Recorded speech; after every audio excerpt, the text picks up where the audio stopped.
then that he did one of his most daring acts in history so far. He went down into the swampy river bottoms, which were quite impossible either for hunting or agriculture or anything else, till man had done formidable public works in them, irrigation and water control of a very elaborate kind, meaning a great capital investment before you could get anything out of it. That's where you get the beginning of civilization, I think. If you look at the origins of civilization in what's now Iraq, Babylonia, Mesopotamia, or in Egypt, it's when he goes down into this very forbidding kind of country, this jungle swamp, and masters it, that he then gets enormous returns. There's a general point here, which I think applies to man's relation to his environment at all stages and at all times. He rarely succeeds where he's up against a challenge. He answers this challenge, and in the result of answering it, he gets a kind of bonus reward far beyond his expectations, because the return from agriculture in these irrigated river valleys was, of course, far more abundant than the return from little oases, tiny streams and springs which he'd drawn his water cultivation for. Therefore, he for the first time got a surplus, and I suppose civilization depends on having a surplus over and above the moment-to-moment necessities of life.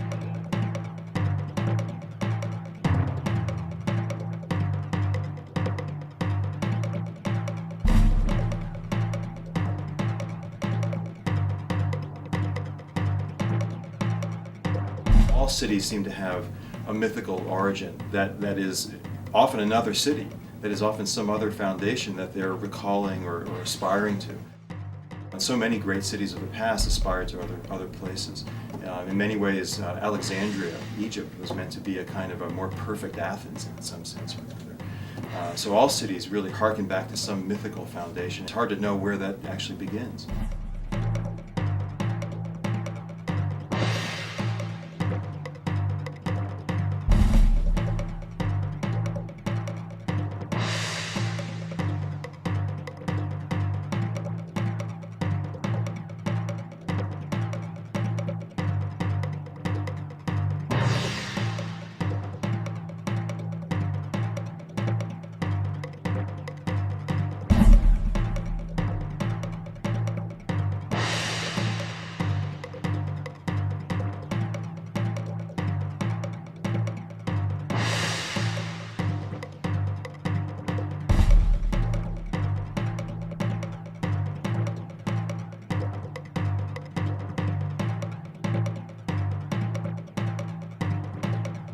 Cities as aspirations have something to aim for beyond contingent reality, beyond the world we live in, the mundane things that we go through in daily lives.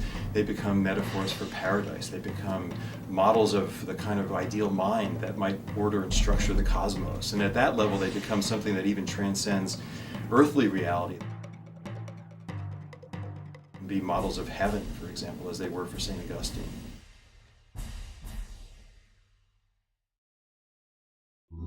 Chief specialization wasn't exactly an economic one. It was having a leisure class who could be behind all economic development, could plan and think ahead. We were relieved from the immediate necessity of earning their daily bread.